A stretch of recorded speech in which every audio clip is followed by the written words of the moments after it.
Madanapalle sub collector కార్యాలయం ముందు మాల మహానాడు జాతీయ వర్కింగ్ ప్రెసిడెంట్ యామల సుదర్శనం ఆధ్వర్యంలో భారీ ఎత్తున నిరసన కార్యక్రమం జరిగింది. ఈ సందర్భంగా ఆయన మాట్లాడుతూ 2004లో గౌరవ సుప్రీంకోర్టు 5 మంది జడ్జిలతో సుదీర్ఘ వాదోపవాదాలతో AP government versus EV Chennaiah కేసుపై తీర్పు ఇస్తూ వర్గీకరణ అంశం రాజ్యాంగ పరమైనదని, వర్గీకరణ చేయడానికి రాష్ట్రాలకు ఎలాంటి అధికారం లేదని తీర్పు చెప్పారని అన్నారు. ఒకవేళ చేయాలనుకుంటే అన్ని రాష్ట్రాల ప్రభుత్వాలు ఏకగ్రీవ తీర్మానాలు చేయాలని, దాన్ని పార్లమెంట్ 1/3 మెజారిటీతో ఆమోదించాలని తెలిపారు. రాజ్యాంగం 341 ఆర్టికల్ ప్రకారం కానీ, ఆర్టికల్ 14, 16 ప్రకారం కానీ వర్గీకరణ రాజ్యాంగ విరుద్ధమన్నారు. ఇదే విషయాన్ని జస్టిస్ ఉషా మెహ్రా నొక్కి వక్కాణించారని గుర్తు చేశారు. మోడీ అధికారంతో రాజ్యాంగ వ్యతిరేక తీర్పుకు మూలకారకుడైన ఆరోపించారు. ఈ కార్యక్రమంలో రాష్ట్ర నాయకులు ఎన్ఆర్ఐ అశోక్, ఎస్డి హరి, ధరణి, వీరభద్ర, యామల చంద్రయ్య, మల్లికార్జున తదితరులు పాల్గొన్నారు.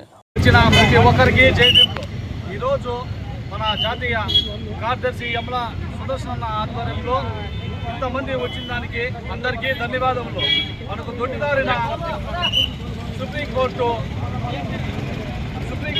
రాజా విరుద్ధంగా చేసినది, వర్గీకరణ చేసినది.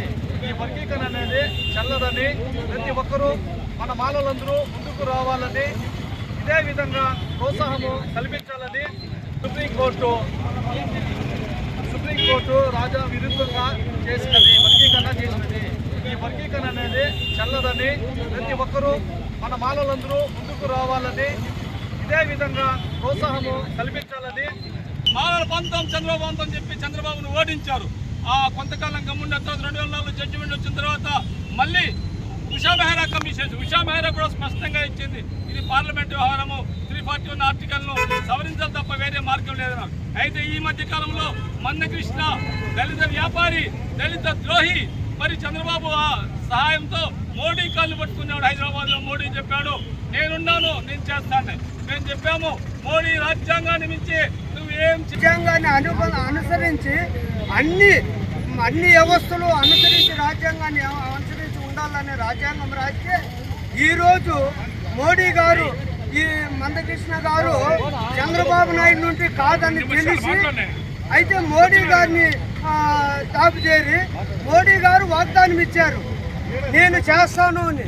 అయితే ఆయన పెట్టిన మదనపల్లి పట్టణంలో వర్గీకరణకు వ్యతిరేకంగా హాజరైన మాల మహానాడు నాయకులకు అందరికీ జైభీములు.